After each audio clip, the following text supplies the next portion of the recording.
Qu'est-ce qui cloche chez moi » murmura Elliot Varenne, les yeux rivés sur le reflet de son bureau de verre. Il serra les poings, frustré.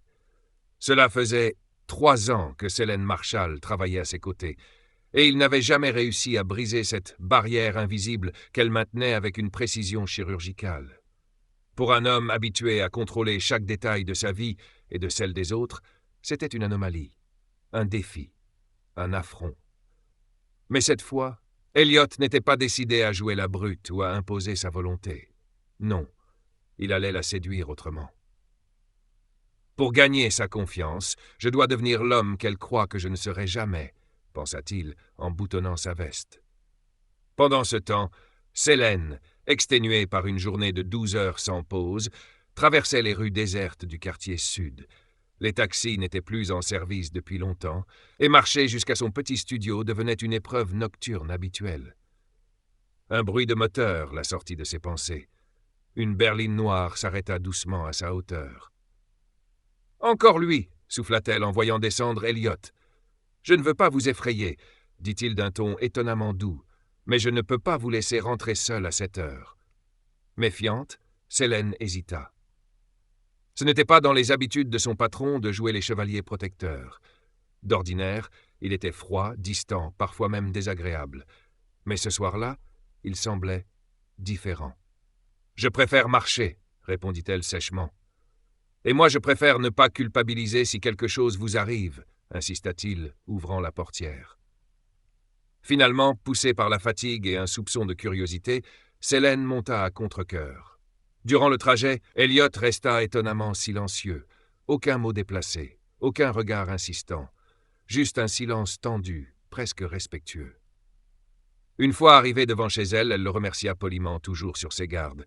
Le lendemain matin, un appel la réveilla brutalement. « Bonjour, Selene. Je suis désolé de vous déranger. Vous dormiez ?» Elle reconnut la voix immédiatement. « Monsieur Varenne ? Il est 8 heures, on est samedi. Je suis devant votre porte. Puis-je entrer ?»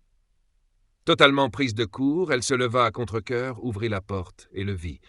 Parfaitement vêtu, parfum subtil, regard calme, un paradoxe vivant. « Pourquoi êtes-vous là ? » ?»« Je veux juste vous parler, m'excuser et vous demander une chose. » Il entra sans attendre d'invitation, ce qui l'agaça aussitôt. Mais au lieu de ses remarques habituelles, il demanda un verre d'eau. Intriguée malgré elle, Selene l'écouta. « Je sais que j'ai été un patron dur, peut-être même injuste, mais j'aimerais recommencer sur de meilleures bases. Je ne suis pas ici pour vous importuner. » Elle resta de marbre, mais intérieurement une faille venait de s'ouvrir. Ce ton, ce regard, cette posture, était-ce un jeu ou un vrai tournant ? « D'accord, » répondit-elle enfin, « je vous accorde cette chance, mais je garde mes distances. » Elliot esquissa un sourire. Elle venait d'accepter un dîner. Mais qu'il ne savait pas, c'est que Selene aussi avait un plan. Le matin était tendu. Une réunion stratégique avec le conseil allait débuter dans quelques minutes, et Selene s'empressa de déposer les documents nécessaires sur le bureau d'Elliot. Elle avait frappé, attendu, mais n'avait reçu aucune réponse. Par prudence, elle entra. Ce qu'elle vit lui glaça le sang. Là, dans l'intimité glacée du bureau, Elliot était en train d'embrasser Livia, sa secrétaire personnelle. Elle était assise sur son bureau, ses jambes croisées autour de lui comme un piège. Le choc coupa la respiration de Selene. Une nausée lui monta à la gorge. Elle toussa, volontairement, pour signaler sa présence. Les deux se figèrent. Sans un mot, elle posa calmement les documents sur la table et sortit. Son cœur tambourinait. Elle essayait de rester digne, mais l'image ne cessait de se rejouer dans son esprit. Elle ne comprenait pas pourquoi cela la touchait autant.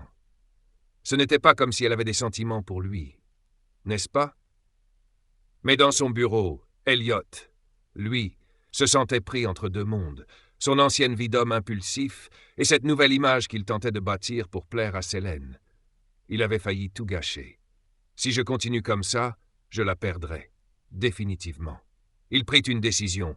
Fini les jeux, fini les conquêtes. Il allait couper tout contact avec les autres femmes, au moins jusqu'à ce qu'il puisse réparer l'image qu'il avait aux yeux de Selene. Une semaine passa. Selene, quant à elle, avait pris de la distance. Plus de plaisanterie, plus de tension, juste du silence. Exactement ce qu'elle avait toujours demandé. Mais Pourquoi ce silence lui faisait-il mal maintenant? Elle s'agaçait d'elle-même. Était-elle en train de tomber amoureuse de lui? Non, c'était impossible. Elle se répétait cette phrase comme un mantra, mais son esprit la trahissait à chaque instant. Elliot, de son côté, était devenu presque méconnaissable. Il ne s'approchait d'elle que pour parler travail, aucun mot de trop, aucun regard de travers. Et ce changement l'intriguait. Ce soir-là, alors qu'elle ouvrait la porte de son appartement, elle fut stupéfaite. Elliot était là, dans son salon, assis, tranquillement. « Qu'est-ce que tu fais ici? Comment es-tu entré » s'écria-t-elle alarmée. « Calme-toi, répondit-il avec un rire désarmant. « Je suis juste venu voir mon ami. »« Mon ami? Depuis quand? Et comment as-tu eu mes clés ?» Elle le fixait, paniquée. Il haussa les épaules, le sourire toujours collé au visage. « Tu dramatises. Je voulais juste te parler. Rien d'autre. » Elle se demanda s'il avait pris les clés à son insu, mais ne voulut pas s'enfoncer dans cette peur-là maintenant. Sans un mot, elle alla chercher un verre d'eau et le lui tendit. Il la dévorait du regard. Son silence était plus pesant que 1000 mots.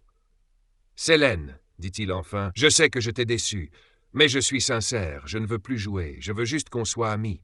Rien de plus. »« Juste des amis, répéta-t-elle comme pour tester l'idée à haute voix. Oui, rien de plus. Juste ça. Après un long soupir et une hésitation douloureuse, elle acquiesça. Très bien, juste des amis. Mais ni l'un ni l'autre ne savaient ce que ce mot allait réellement signifier dans les jours à venir. Encore un pas de plus, pensa Elliot, le sourire dissimulant 1000 intentions. Il prépare quelque chose, pensa Sélène déjà sur ses gardes. Sélène était encore toute sourire lorsqu'elle rentra chez elle ce soir-là. Son rendez-vous avec Elliot avait été inattendu et étonnamment plaisant. Il ne ressemblait plus à l'homme arrogant qu'elle avait connu. Il riait avec elle, l'écoutait sincèrement et semblait véritablement intéressé par ce qu'elle pensait, par qui elle était. Mais caché dans l'ombre, dissimulé derrière un arbre près de l'entrée, Brandon, un voisin récemment installé dans l'immeuble, observait. « Alors c'est lui. Voilà pourquoi elle m'a rejeté. À cause de ce type en costume. » Son regard s'assombrit. Il se mordit la lèvre inférieure avec rage. « Tu vas voir, monsieur parfait. Tu vas regretter de m'avoir volé ce moment. » Les jours suivants, la proximité entre Elliot et Sélène devint naturelle. Ils parlaient plus souvent, riaient ensemble dans les couloirs de l'entreprise. Et même si Sélène gardait ses réserves, elle devait l'admettre. Elle appréciait sa présence. Elle n'avait pas baissé la garde, mais son cœur, lui, commençait à battre autrement. Le samedi suivant, Elliot lui proposa une sortie. « Je veux te montrer un endroit spécial », avait-il dit. Sélène, nerveuse, passa une éternité à choisir sa tenue. Elle ne comprenait pas comment elle en était arrivée là, à se demander si elle lui plaisait, à ressentir ce picotement étrange dans la poitrine chaque fois qu'il était proche. Quand il frappa à sa porte, elle ouvrit et resta figée. « Tu es sublime », souffla-t-il sincère. Elle rougit malgré elle. Ses yeux pétillaient et elle n'osa pas lui dire à quel point lui aussi avait l'air irrésistible. Il lui tendit la main, gentleman jusqu'au bout, puis l'accompagna jusqu'à la voiture. « Tu peux au moins me dire où tu m'emmènes » demanda-t-elle. « Patience, Sélène, tu comprendras bientôt. » Le trajet fut long, ponctué de silence et de regards discrets. Lorsqu'ils arrivèrent, Sélène regarda par la vitre une grande maison élégante, chaleureuse à la campagne. « C'est chez toi, chez ma mère. » Son cœur s'emballa. « Sa mère? Pourquoi maintenant? Est-ce trop tôt? Suis-je prête à ça ?» Elle ne dit rien, mais son visage trahissait ses pensées. Elliot le vit, alors il lui prit doucement la main. « Elles vont t'adorer. Tu n'as rien à craindre. » Ils entrèrent ensemble. La maison sentait le pain chaud et la lavande. « Maman, je suis là !» Une femme élégante, au regard doux, s'approcha et l'enlaça. « Mon fils, tu m'as manqué. » Puis elle se tourna vers Sélène avec un sourire franc. « Et toi, ma belle, tu dois être Sélène. » Sélène tenta de répondre, mais sa gorge était nouée. « Je vais bien, madame. Appelle-moi Emma. Tu es ici chez toi. » Et pour la première fois depuis longtemps, Sélène sentit que ce mot avait un sens. Adieuse de Madame Emma, Sélène ne parvenait pas à se détendre. Elle ne s'attendait pas à cette visite familiale surprise et surtout, elle n'était pas prête pour ce genre de rencontre. À table, Elliot la présenta sobrement. Maman, je te présente Selene, une amie. » Le mot sonna étrange, trop neutre, trop froid pour ce qu'elle ressentait. Pourtant, Emma sourit avec une grâce naturelle. « Une amie? Tu m'étonnes, mon fils. C'est bien la première fois que tu me présentes quelqu'un. » Selene, qui écoutait, fut surprise. Elle l'avait toujours imaginé comme un homme à femme, mais s'il n'avait jamais présenté quelqu'un à sa mère, cela signifiait autre chose. « Je suis ravi de vous rencontrer, Selene. Vous avez une présence si apaisante. Je sens que vous avez un cœur sincère. Une femme avec cette douceur ferait une épouse formidable. »« Maman, s'il te plaît, » répondit Elliot, visiblement gêné. C'est alors qu'une voix espiègle résonna dans la maison. Mia, la petite sœur d'Elliot, descendit les escaliers à toute vitesse. « Grand frère, qui est cette beauté? Tu comptes enfin te marier ?» Elle s'approcha de Selene avec une malice adorable. « Tu l'aimes, hein? Je le vois dans tes yeux. Et lui aussi t'aime, même s'il ne le dira pas. Il est trop timide pour ça. »« Mia, un peu de calme, » gronda leur mère, même si son regard riait aussi. Malgré les rires et la chaleur, Selene n'était pas à l'aise. Elle ne s'était pas préparée à cette immersion dans l'intimité d'Elliot, et son instinct de prudence reprenait le dessus. Ils prirent congé plus tôt que prévu. Dans la voiture, Elliot murmura « Je suis désolé pour ma sœur. Elle est très directe. Ce n'est pas grave, je suis juste un peu surprise, c'est tout. » Mais ils n'étaient pas au bout de leurs émotions. Alors qu'ils quittaient le quartier résidentiel, des coups de feu éclatèrent. Des silhouettes masquées surgirent des bois. La voiture fut cernée. L'instinct d'Elliot prit le dessus. Il voulut accélérer, mais une balle lui transperça le bras. « Elliot !» hurla Selene, paniquée. « Tu dois conduire maintenant !» Sans réfléchir, elle prit le volant. Les balles sifflèrent autour d'eux, touchant l'arrière de la voiture. Dans un dérapage maîtrisé, elle fonça à travers un terrain vague, puis rejoignit enfin une rue animée. Les assaillants disparurent. Elle le conduisit rapidement chez lui. Là, dans un salon silencieux, elle désinfecta sa plaie, appliqua un bandage. Ses mains tremblaient. Il la regardait, les yeux brillants de douleur, mais aussi d'émotion. « Je suis désolé de t'avoir mêlé à ça. L'important, c'est que tu sois en vie. » Pendant qu'elle le veillait cette nuit-là, Brandon, dans l'ombre, recevait un appel. « Il est touché ?»« Oui, patron. Une balle dans le bras. »« Parfait. Maintenant, rapprochez-vous d'elle. Je veux Selene pour moi. Quoi qu'il en coûte. » Au matin, Elliot ouvrit les yeux. Selene dormait près de lui, la tête penchée sur le canapé. Elle avait veillé toute la nuit. Il murmura, à peine audible. « Ce qu'il y a entre nous, ce n'est pas juste de l'amitié. Je suis en train de tomber amoureux de toi, Selene. Et cette fois, je ne laisserai rien briser ça. » Les semaines suivantes, Selene resta auprès de lui, travaillant à distance depuis sa maison. Une routine douce s'installa. Leurs repas, les silences complices, les regards, tout avait changé. Un jour, alors qu'elle triait le courrier, il entra sans frapper. « Tu devrais toquer, tu m'as fait peur, » il sourit. « De quoi as-tu si peur, Selene? De moi ou de ce que tu ressens ?» Avant qu'elle ne réponde, il passa derrière elle, l'enlaça lentement. Elle frissonna. « Je t'aime, Selene, et je n'ai plus peur de te le dire. » Elle resta figée. Son cœur battait fort. Devait-elle fuir ou rester? C'est à cet instant que Madame Emma et Mia débarquèrent à l'improviste. « On dérange ?» dit la mère, amusée. « Oh non, pas du tout, » répondit Selene en s'écartant brusquement, le rouge aux joues.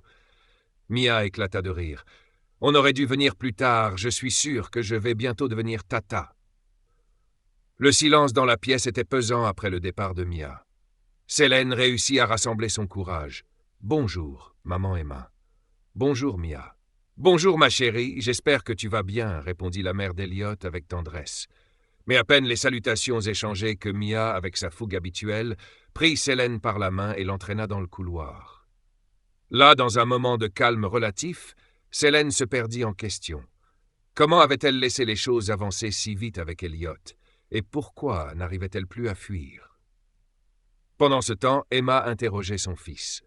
« Elliot, combien de temps encore comptes-tu éviter la question du mariage? Tu as 30 ans et je ne rajeunis pas. Tu veux vraiment que je quitte ce monde sans connaître mes petits-enfants? » Pris de court, Elliot improvisa. « Maman, je suis déjà fiancé. »« Quoi? Avec qui? » Sélène. Le nom s'échappa de ses lèvres avant qu'il ne puisse réfléchir. Trop tard. Les yeux d'Emma brillèrent de joie. « Je le savais. Elle est parfaite. Je vais la voir tout de suite. » Elliot sentit la panique monter. Il n'avait jamais parlé de cela à Sélène, et maintenant il venait de l'impliquer dans un mensonge énorme. Dans la chambre, Mia bombardait Sélène de questions gênantes.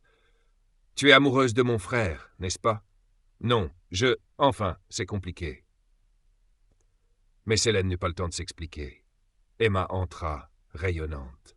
« Ma chérie, je suis si heureuse d'apprendre pour vos fiançailles. Tu es la meilleure chose qui soit arrivée à mon fils. »« Des fiançailles ?» répéta Sélène, choquée. « Oui, Elliot m'a tout dit. » Sélène n'arrivait pas à croire ce qu'elle entendait. Pourquoi avait-il dit ça sans même lui en parler? Un peu plus tard, elle retrouva Elliot dans le salon. Son regard était dur. « Pourquoi tu as dit ça à ta mère? »« Je ne voulais pas. Elle me mettait la pression et j'ai paniqué. Je suis désolé.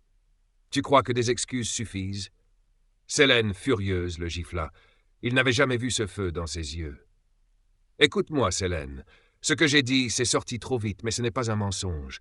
Je t'aime. Je suis tombé amoureux de toi. » Sélène resta figée. « Tu m'aimes? »« Oui. C'est ton nom qui m'est venu, parce que c'est toi. Tu es celle que je veux. » Il quitta la pièce, la laissant seule face à ses émotions. Sélène se sentit étouffée. Mais une chose était sûre, elle aussi ressentait quelque chose. Plus tard, Mia vint la chercher et l'emmena dans sa chambre. « Regarde cette robe de mariée. Maman l'adore. Elle pense que tu serais magnifique dedans. Mais on n'a encore rien décidé. » Trop tard. Le mariage est prévu dans 2 semaines. Sélène resta bouche bée. Tout allait trop vite. Mais elle n'eut pas le temps de protester. James l'attendait dans sa chambre. Il ne dit rien. Elle non plus. Puis lentement il s'approcha et l'embrassa. Un baiser sincère, tendre et profond. Elle ne résista pas. Pour la première fois, elle laissa ses sentiments parler. 2 semaines plus tard, le grand jour arriva. Sélène portait une robe sublime. Elle se sentait comme dans un rêve.